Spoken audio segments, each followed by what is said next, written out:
ఈరోజు మనం స్మరించుకుంటున్న వ్యక్తి మన తెలుగు జాతికి ఒక అస్తిత్వాన్ని ప్రతిపాదించిన వ్యక్తి మన నరసింహారావు గారు. Our chief guest. Thank you sir. Please come on to the dais. I request Vani Devi ji to present a shawl to the guests.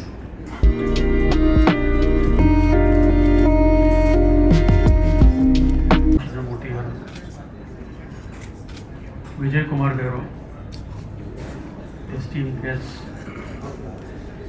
family members, friends from media, ladies and gentlemen. On the 23rd of this month, we observed the 21st death anniversary of Narasimha. And to mark this occasion, we're having this E.V. Narasimha memorial lecture today. As Prime Minister post, he was not even born in on that day. He called so many people that he has written in this biography. That is, what he said is, Narasimha Rao ji asked all the ministers, all the people who are officers there, during that meeting, even because surprisingly was called to that meeting. Narasimha Rao said, Manmohan, you know what needs to be done. Really an honor. I knew former Prime Minister Narasimha Rao once I began working in the finance ministry. I didn't know him that well before that, but he certainly, to my mind, was very, very critical in imparting the direction that the economy got at a very, very critical moment. And I mean, his whole approach was that he had chosen a technocrat to design the reforms in whose competence he had a lot of...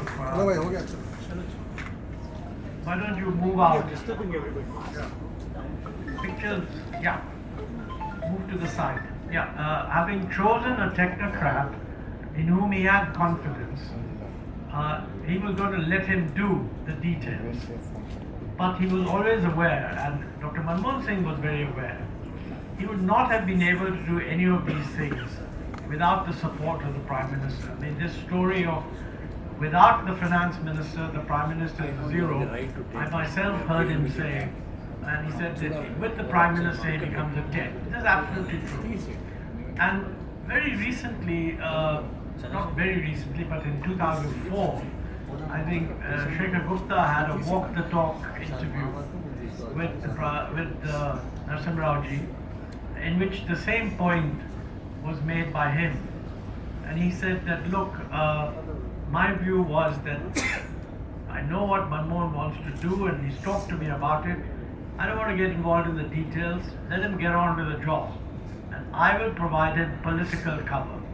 And sometimes when people complain to me, that is to Mr. Narasimha Rao, that your finance minister is doing this and your finance minister is doing that, he said to them, don't complain about him because he's doing something along a line we've discussed.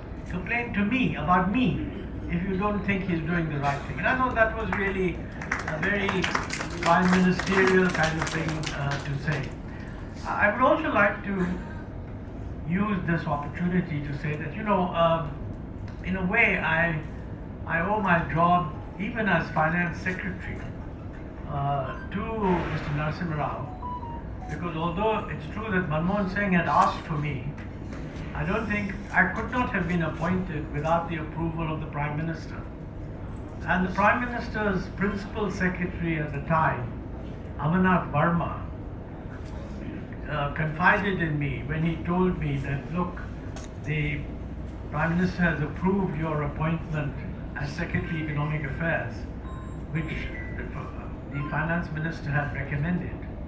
So you will be moving from Commerce Ministry to Economic Affairs. That's a very critical time when the reforms are just being rolled out. And he said, you know, I must tell you something.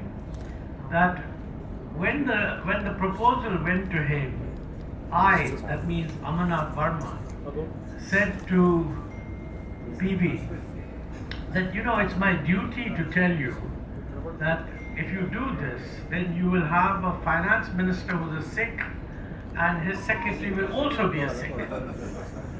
Now, you know, had Mr. Narasimha said, oh, how do we solve that problem? I'm sure that Amarnath would have had another name, an equally good one, to give him.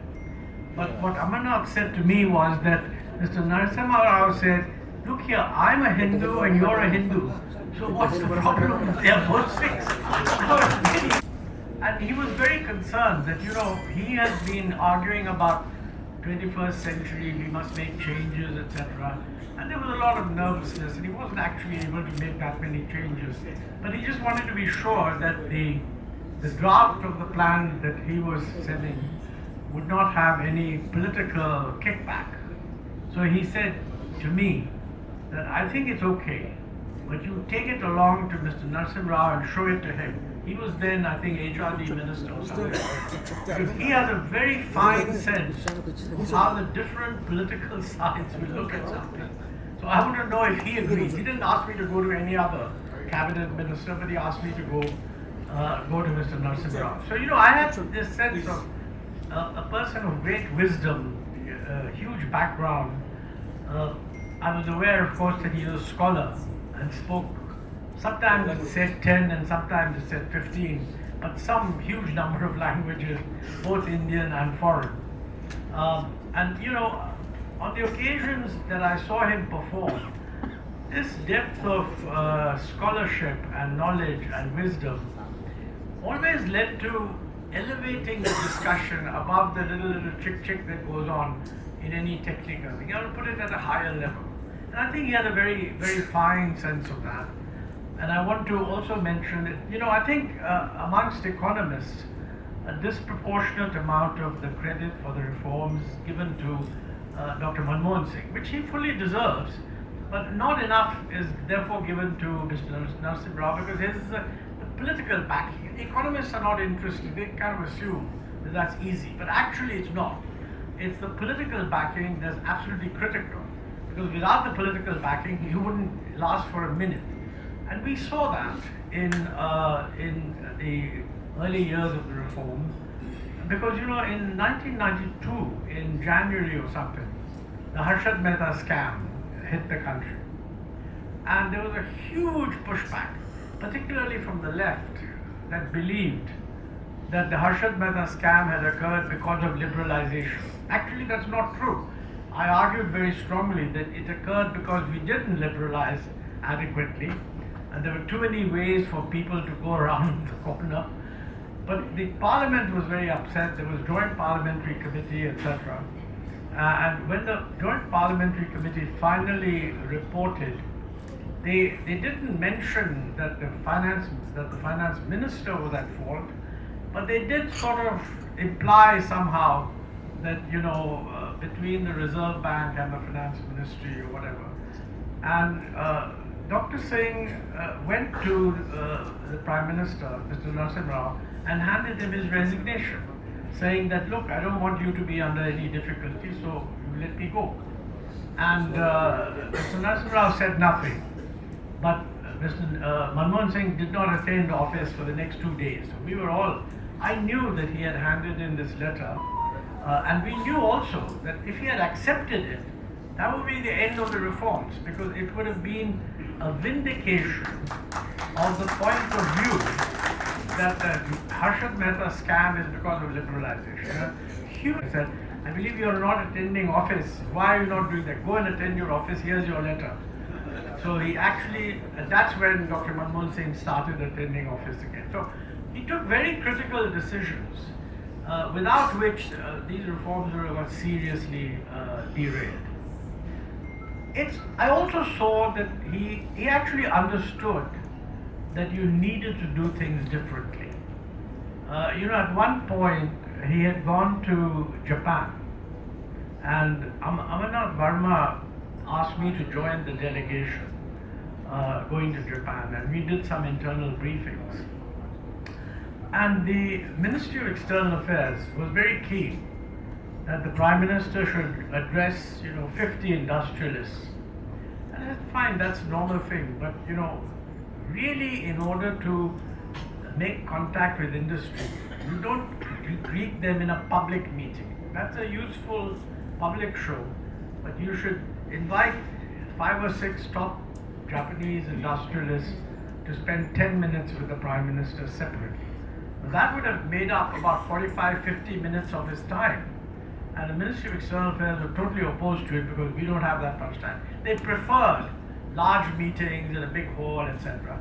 And I said, look, if we are trying to give the message that we are serious about changing policy, it will only come if industrialists who are important come face to face with the Prime Minister and ask him whatever they want to ask. They're not going to ask these questions in a general meeting. And we organized this meeting, and Mr. Morita, who was then the chairman of Sony, he was one of those who came. And I briefed Mr. Narasimha along with Amarnath that, we're opening up and you want Indian TV industry to be modernized. So why don't you ask Sony to come and produce TVs in India? Because that would make a huge impact given the importance of Sony. But our policy in those days did not allow foreign investment in consumer goods.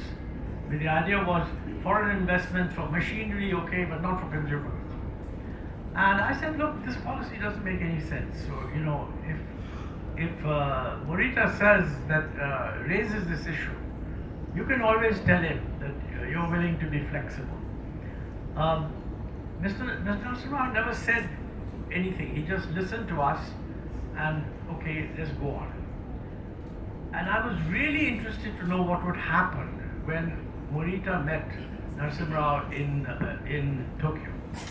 So along Morita-san comes, meets Mr. Narasimha, and the first thing Mr. Narasimha says is, Mr. Morita, every Indian wants to own a Sony TV. So why are you not producing TVs in India? I mean, you have a big market. We're very pleased. Then Morita said, but Prime Minister, I think your policy doesn't allow us the permission to invest in India. And what he said was, no, you apply and we will sort that out. So, he consciously took those steps, which if you think of it as he was stuck in the old mode, that would not be what you expect. And I think in the Shekhar interview, Shekhar asked him, that Shekhar Gupta, that how come you as a dyed-in-the-wool Nehruite were able to make such a big change? And he actually said, I don't like, Gandhi never called himself a Gandhiite, and I don't think we should think of ourselves as Nehruites, because circumstances change. And I think he was quite willing to read those changes and recognize that we need to change. Now, this is, younger people today would almost take it as obvious. But in that generation, it wasn't that obvious. And most of his colleagues, by the way, were not. I think they were of the type that didn't really care that much, but deep down, they would use this as an argument against you if they thought it would work. So I think giving the leadership at the top that we need this change. And incidentally, I have made the same point to Mr. Rajiv Gandhi before that we need to change our policy in this respect. And he wasn't actually willing to do it. He was willing to do other things. So, at different stages, you get to a different point and you have to take the next step. And I think if you judge his prime ministership in those terms, I think he saw the steps that were needed. He decided politically that we were going to take it. He gave Manmohan Singh all the political cover that he needed, and he worked with his colleagues to sort of bring them around. It was therefore a very major contribution to the evolution of Indian economic policy. And I met a lot of young people here, and I mean, young people don't read books anymore. At least they don't read history books. I really recommend that, you should convert Narasimha Rao's life into a kind of Amar Chitra Katha comic. But honestly, if you want the lessons to be spread, and I volunteer Sanjay Baru as editorial assistant, I'm sure by acclaim he will agree. I think you should do that because it is a signal change.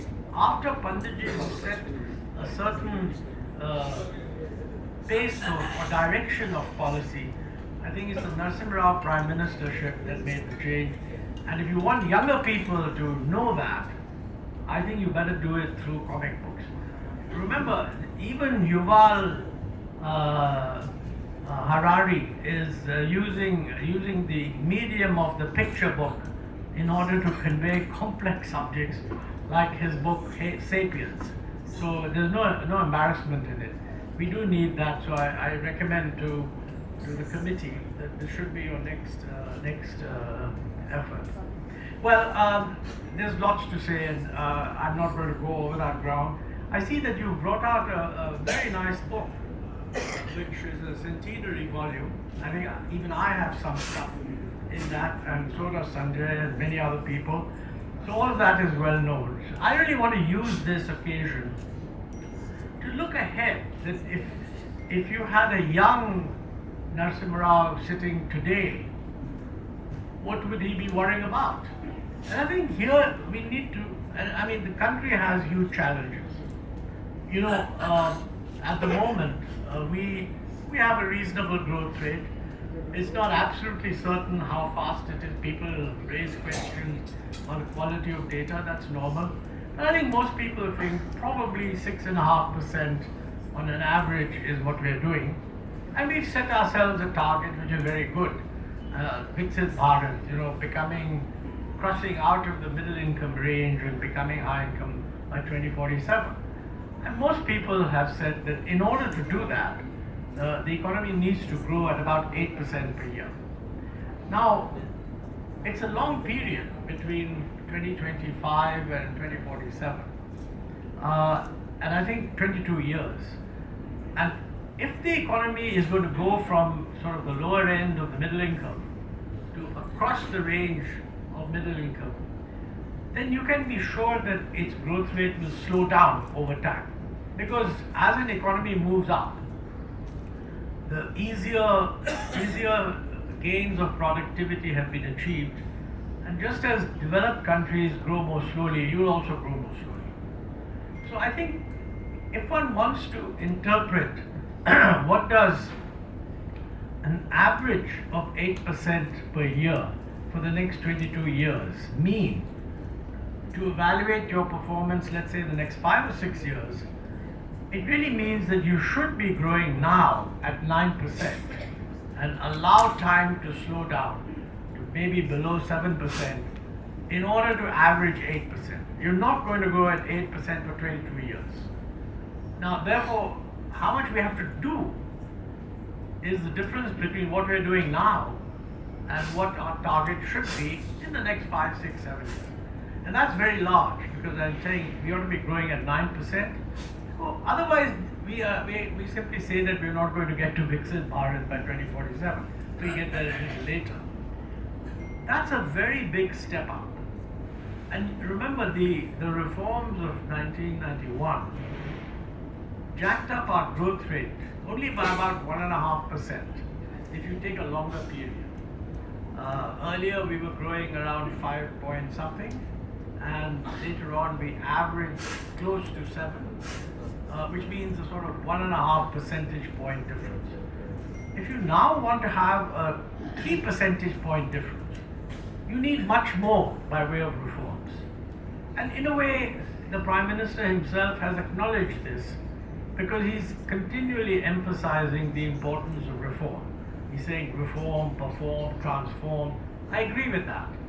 So the real question, I mean, where in order to advance the understanding, we need to think, what are the things that constitute reform? There's a big difference between a slogan and actually getting the reforms done. And I think the debate needs to focus on what those changes really are. I'm going to mention just certain aspects which show how the world has changed. And this task, for whoever is the Narasimha Rao of the future, is going to be much more difficult than the Narasimha Rao Manmohan Singh duo faced. And the reason is very simple. In 1991, the global economy was not full of contradictions. In one sense, 1991 was a high point of the victory of market economies. I mean, East Europe had already junked communism. Soviet Union junked it at the end of 1991, and the world was quite open. I mean, there was no protectionism. Anybody who wanted to join the global markets could do so. Trade was booming, etc. So, and we were one of 3 countries that had these ridiculous controls. So, while getting rid of these controls was a very major contribution for India, intellectually, it was very clear that these things have to go. I think what we now face is a different situation, because we face a situation where the earlier global consensus on what is good policy seems to have changed. And it's changed largely at the instance of the country that originally set up these global rules, i.e. the United States, which was sort of, if you like, the hegemon of the post-World War liberal order. There were definitely, you always need hegemons, and they were hegemons, let's be clear about it. They didn't necessarily apply those rules to themselves all the time, which is the privilege of a hegemon. But by and large, people thought that they were doing a reasonable job, so their hegemony was accepted. Today, that's completely broken down. The United States has basically said that what it was doing earlier, it is no longer committed to. It says that the WTO has no further rationale for being there, because the trade rules that the WTO enshrine are irrelevant, and certainly the US wants to depart from them. And that the US sees that China has taken a huge benefit from the kind of liberal world and positioned itself to a point where they can actually challenge the United States, which is true. And what is worse is that the Chinese are not regarding this as simply the consequence of market forces. They are saying this is our conscious desire. We are challenging you, and we will challenge you economically, militarily, and technologically. So it is a sort of it's a very different world from the one that existed. Naturally, if you're the hegemon and you are explicitly challenged, you will ask yourself the question that, look, either you take the view that competition is good, they should challenge and we should compete, and if they win, they win. Or you would take the view that they are using unfair advantages, etc., and we must not tolerate that. And so we must sort of create a non-liberal world where people will have to line up with one or the other. And I think that is really where we stand at the moment. So the first question that arises is, what should India do? You know, it's not very obvious what would be the right approach, and I think whoever is running the country will be faced with having to look at these alternatives, because the alternatives will be posed. Alternative number one is that, look, everybody has given up on trade, everybody has gone protectionist, we must therefore go protectionist. And the most successful country is China, and therefore we should do what China is doing. Sounds attractive. But you know, I personally don't think that's the right thing to do, because in my view, the correct description is, everybody has not turned protectionist. The US has turned protectionist, but Europe has not, Latin America has not, Asia has not. So it's perfectly logical for us to try and negotiate with the US as best we can. I mean, we cannot, unlike China, we cannot threaten them. We don't have that power. So we have to negotiate with them. That may not look very nice, because I think people feel that, you know, the US is pulling your arm and twisting it, which they are. But nevertheless, that may well be something we have to accept in our own interest and reach a satisfactory conclusion. But quite honestly, if I was giving this lecture 2 months ago, I would have said that everybody tells me that we will reach a satisfactory resolution by the end of the year. Now that's another 8 hours or so. So I think you can be sure that we are not going to reach a resolution by the end of the year. So now it's going to be maybe sometime early next year. We have followed this rule as far as the UK is concerned, and we've got an FTA with them, which is very good. And I would compliment our negotiators for that. We've also been negotiating very hard with the European Union. Here again, we were told end of the year we're going to get something, hasn't happened. But people are hopeful that since the European President of the European Commission, von der Leyen and a colleague, are both coming as the joint guests of Republic Day Parade, which is the 26th of January. There's some hope that maybe this will be done by the 26th of January. I sincerely hope so. If it is done, then UK, EU, we have an FTA. Some little countries, we've also signed FTAs. We don't have such a thing for Asia. And in my view, we should actually try to tie that up. So it means that we should accept the fact that the US wants to be different, but others don't.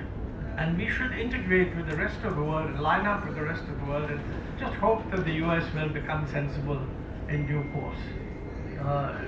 Churchill, I think, used to say that the United States always ends up doing sensible things, but only after they've tried everything else. So right now they're trying everything else.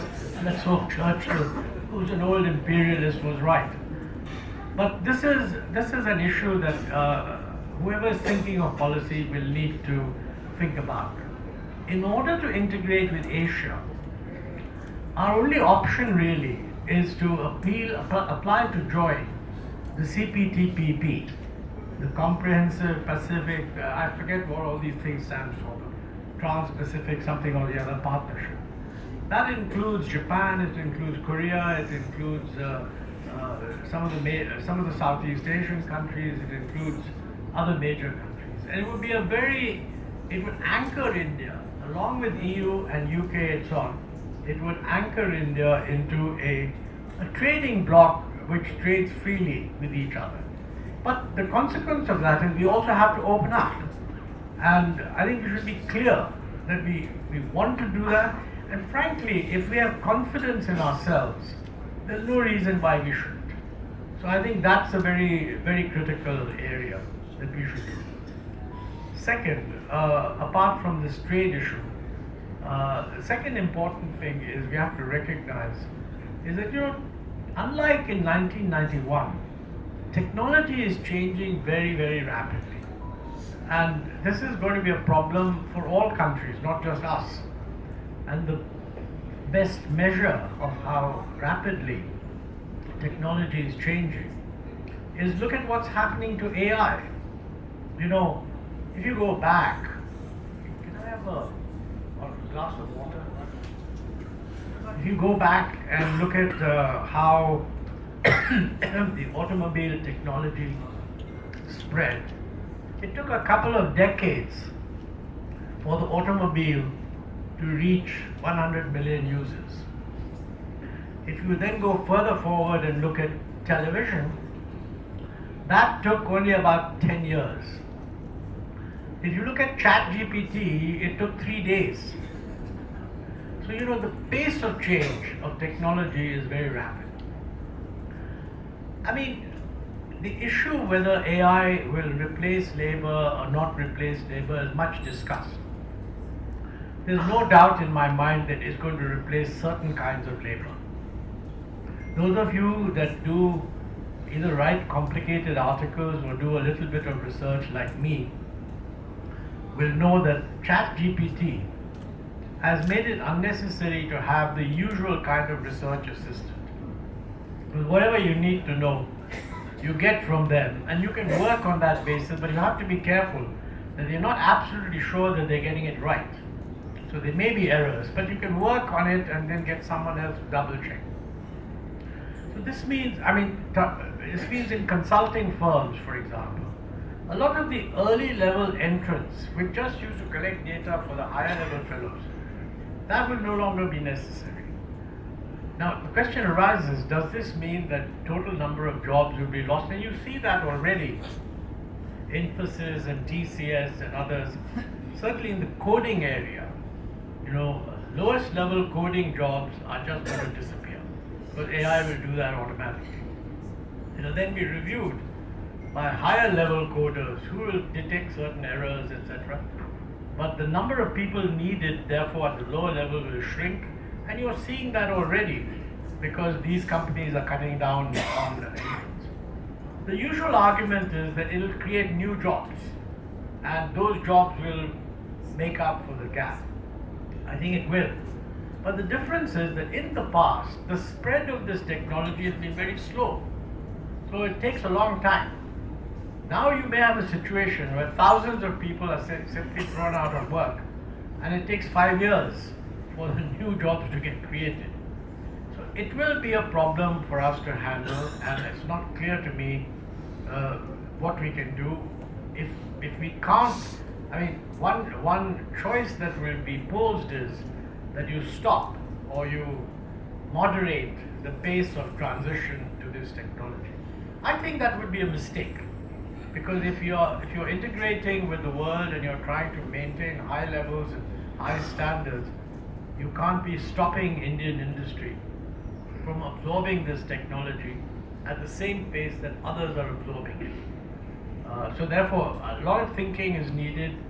How exactly are we going to create an environment in which people will be able to find jobs? Now the good news is that many of the younger people who will be looking for jobs come from families that are much better off, thanks to the first generation of reforms. So they're not that desperate to get jobs immediately. I'm very pleased when I meet lots of people in university who say that I'm not looking for a job, I want to do a startup. Now, we all know that the good thing about a startup is that it gives you a chance to experiment, it makes you a bit better, you learn something. But 90% of startups will fail. So this must be very clearly understood. I find our ministers very frequently say that, we have now got 2 lakh startups. I don't know how many of them realize that means they'll be lucky if 40,000 of these 2 lakh startups actually succeed 3 years later. But the guys who do the startups that fail will come out of the whole process as better qualified labor, and they'll be able to get other jobs. And I think this needs to be properly understood in the system. And one of the issues that is coming up now is the issue of how do you improve conditions for contract workers. And that is actually quite important, because the old idea that people will get a job and then will stay with it for the rest of their life is simply no longer true. It's as outdated as the concept of marriage forever. They will move in and out of marriages, in and out of jobs. So I think that's a cultural thing that people have got to get used to. And actually, the younger people are more aware of this than we think. But the politics needs to revolve around that also. Political leaders ought to be aware that when you push for startups, these numbers of so many startups have been registered, doesn't actually mean permanent jobs created, but it's definitely a positive sign. So that's one side. The other side of the same thing is, digital technology invariably, it has some very special characteristics. And those characteristics are that the huge advantage to the early mover. The early mover can establish himself or herself in a way in which you crowd out other people. And that's why, for example, in the West, virtually all the success stories on digital connectivity are the FANGs, the 5 or 6 companies in the United States that dominate this thing. It's interesting. This has led the Europeans to want regulation. So they feel that these fellows are really grabbing all the data of the world and using it in whatever way they like, without asking those whose data is being used, etc., etc. So they're going for regulation. The United States, on the other hand, is saying that's why Europe is not doing well. And it's true, Europe is not doing well. So there's a big debate on that, should we over-regulate, or is it better for us to leave this area under-regulated? This is something which our policymakers have to struggle with. I'm not providing an answer. I'm just signaling that this is an area where there's not enough discussion. And we will have the following problems. I mean, one success story is China, because they've shut everybody else out. There's no email in China, there's no Gmail, there's no Facebook, there's no Instagram or whatever. They have their own things. And the reason they've developed their own things is because they shut off everything else. So is it conceivable that we should do the same thing? That is, to shut off access to all these things and somehow hope to develop our own. My own guess is that it will be very difficult to persuade anyone that that's a good thing. If not, then do we move towards Europe?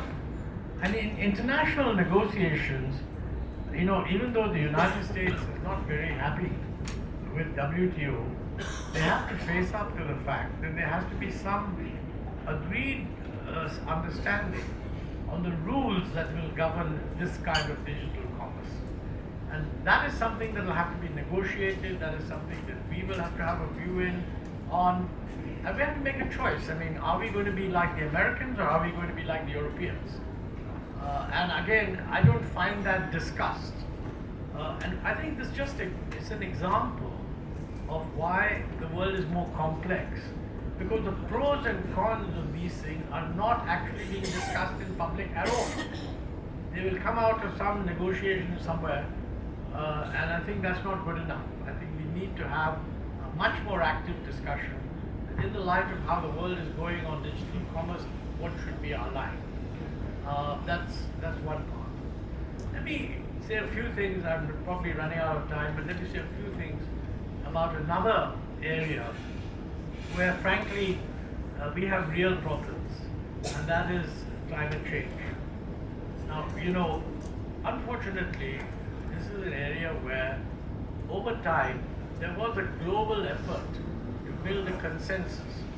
And the issue of the consensus was, how are we going to distribute the burden of cutting down emissions between the developed countries and the developing countries? I mean, our view was that, look here, you're the fellows who caused the problem. You've created all this problem of accumulation of emissions, and you're the ones that should cut it down. We should have much more time. So then we reached an agreement in Glasgow in 2021 that the developed world will go to net zero by 2050. China said 2060, Indonesia said 2060, India said 2070. Now, since then, what has happened is that the United States has left the Paris Agreement. So technically, they are not committed to do anything at all. Separately, there were discussions on how much financial assistance was going to be made available. In the meeting in Baku that took place in 2024, there was an agreement reached that the developing countries need $1.3 trillion, but public financing will only be about $300 billion, which means that $1 trillion will have to come essentially from private sector in one way or the other. There's no chance of such a huge increase coming from the private sector, which means that the countries that need this most, like Africa, will have huge problems. India doesn't need that much assistance, but we do have a gap. So even we will find that, look, we will need to absorb more foreign capital from abroad, or else we just won't be able to do the investments needed. To attract that much foreign capital, we need to have a very different perception of the economy than what exists today. Because right now, FDI is moving out. We're not doing particularly well in attracting FDI. This too is not actually being discussed. that, what is it that, why is it that if we're growing at 6.5%, which is faster than any other emerging market country, why is FDI not coming? Is it that they doubt our numbers, which some critics have said is a legitimate doubt, or is it that they think that our conditions, our policies are such that they don't attract FDI sufficiently? And I think if that is so, and I think that is so, we need to take a hard look at those policies and are we really willing to change? I don't find that adequately discussed. I mean, the general approach is that these discussions are taking place and we must be watchful of our sovereignty, and anybody who wants to change our policies, treading on our sovereignty, what they're really saying is if you want foreign direct investment, you better change your policy. You don't want foreign direct investment, that's fine. They're not pressurizing us. So we have to make up our mind. Are we happy with the condition that exists, or do we want more? Again, this is something that's not actually being discussed. So I think, forget about the foreign investment. Look at the change we need domestically. A lot of work that's being done establishes that, India can reduce its emissions by 2070, providing it is willing to change the structure of its energy sector away from coal-based power to wind and solar. And the good news is that this is now beginning, in the sense that there's a certain amount of enthusiasm amongst investors to set up wind and solar-based electricity generation. But this is at the moment, I think we have about 12 to 13% of our electricity which comes from wind and solar. This electricity is intermittent, it's not there all the time. As long as the share is below 15%, the grid can manage by getting more from the other parts of the system. But generally it is felt that once it goes above 15%, that's not going to be possible. And you have to have much more facilities for storage so that you can overproduce at certain times, store and then release it when the sun isn't shining. Along with that, you have to have big changes in the pricing system, in the sense that prices have to vary during the day. So they become low when the sun is shining, high when in evening time. Unfortunately, electricity pricing is so politicized in our country that there's absolutely no willingness, nobody is even spelling out what needs to be done. So we have and secondly, this is not just a central government issue, because distribution is controlled by the state governments. So the prices of electricity and the distribution in the state government matter. So again, it brings in cooperative federalism. I mean, the center has a big role. The states have to also take part. We need to start this debate that, look, what will it involve?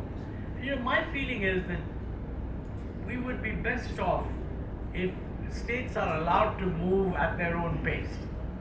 And some states that are willing to experiment may go faster than others. And those that are not willing to experiment don't. In which case, the end result will show whether the acceptance of more flexibility is good or not good. This again is something which I think needs to be discussed by those that want to chart out what the new economic reforms would be. I mean, this linked to this is the question of trade policy, because if you want to go solar, and some of the work that I've seen, our objective has to be that by 2050, the solar and wind has to be a very large part of our total electricity supply. And also coal has to wind down. After 2030, coal-based electricity goes down, total demand for electricity will go up, so the whole thing has to be met by renewables. This is going to involve major changes in many areas that need some advanced thinking. I mean, for example, in the coal-based states, if you start reducing the production of coal, you have to find out what to do with the guys who are currently employed there. Now, this reduction may take place only by 2040, but looking ahead, you're thinking of hundreds of thousands of people currently employed in the coal mining industry that won't actually have a job, will slowly lose their jobs. states will want compensation. How is that going to be arranged? I think we need a much more active discussion of how we're going to manage this change. And there are different ways of managing it, but I find that we're not having enough people participating, saying this is the way to do it. We seem to be leaving it to some simple kind of economic reform package that will be announced and will be instantly acceptable. Now that's what happened in a way in 1991. But those were very simple problems, they're not that complex. And we are now in a world where the policy changes will be much more complex. And so the question is how are these policy changes going to be discussed and people made aware of them in advance? A big role for think tanks, universities, professionals, industry, etc. To take up.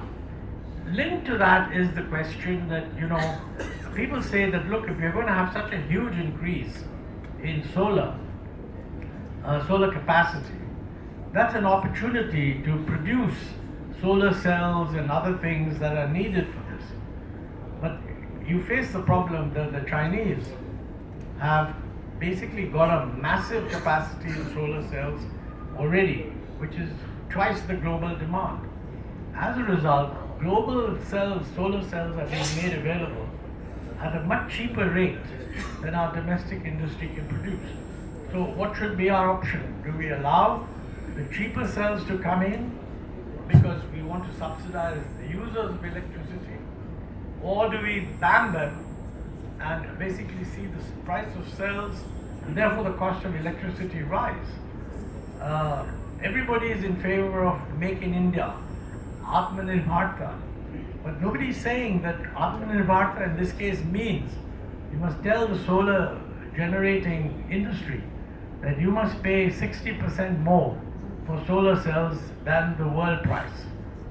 And if that's going to be reflected in the price of electricity, then your industry is going to say, well, you're not giving me electricity at a competitive price. So again, what should be our option? One simple approach would be that if you're willing to subsidize the domestic industry, then you don't raise the price. But if you want to subsidize them, you have to be able to afford that subsidy. So all these PLI schemes and what have you, the bill will mount. So I think we need some of these things. Maybe this is all being thought about and discussed in the Niti Aayog and in other think tanks. But I think we need much more of this discussion to take place. So these are some of the areas, but I will just wrap up with one thing. One constant, which is exactly where it was in 1991, is that whatever you do, you have to have macroeconomic balance. If you don't have macroeconomic balance, if you run a large fiscal deficit, one way or the other, something will go wrong. There won't be capital flowing in, rupee will be under pressure, etc., etc.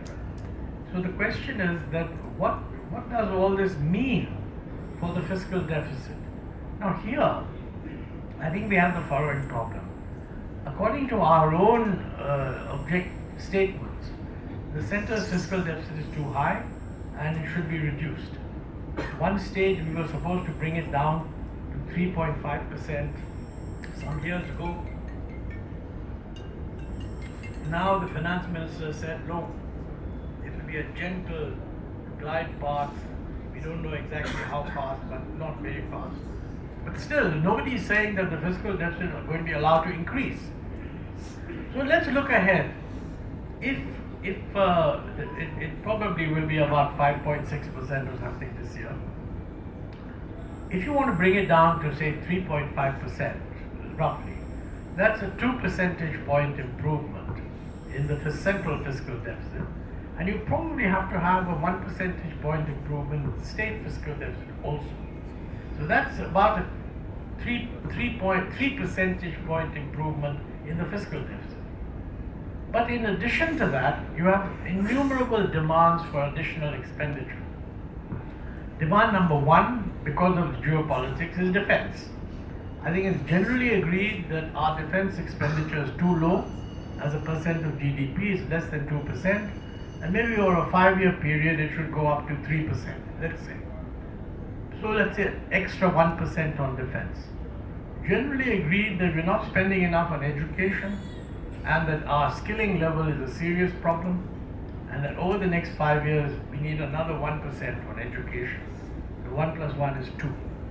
Much the same thing is true of health. We're not doing enough. 1% more on health, that takes it to 3%. Infrastructure, including infrastructure relating to climate change, at least another 1%. That's 4. R&D, we cannot become a competitive, fast-growing economy with the kind of R&D levels that we've got. And certainly the idea of competing with China and so on, and building our own defense capability assumes a lot of improvement in research. So you add another 1% on research. So that gives you a total of something like 5 percentage points of GDP as additional expenditure. And on the other side, 3 percentage points reduction in the fiscal deficit. So this means you need a fiscal turnaround of something of the order of 8 percentage points of GDP over the next 5 years. Now maybe through better taxes, tax reforms, etc., you can get 1% point more of tax revenues. That still leaves 7 percentage points from other expenditures that have to be cut. And that forces you to consider, is there scope for cutting? Where is the scope? I don't find much discussion of that. And by the way, this is not just in the center, this is states also. Because states have worked out that the best way of getting re-elected is to announce a freebie. Now, if any of you is standing for election, I strongly advise you think of an attractive freebie and announce it. Because the problem is, if you don't announce it, your opponent will.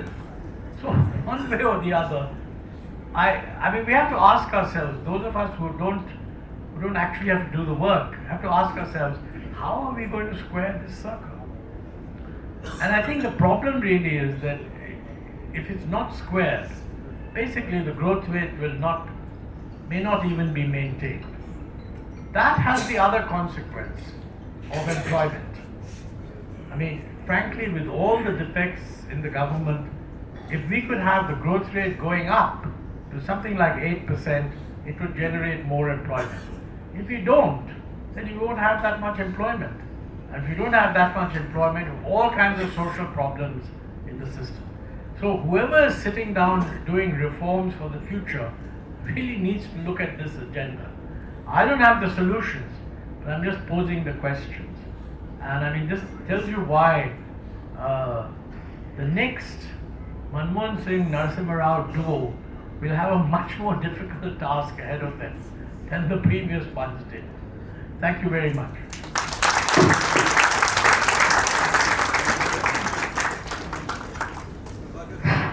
Do anybody wanted to have a question? One or two questions, please. I do. Please first you tell the question. If it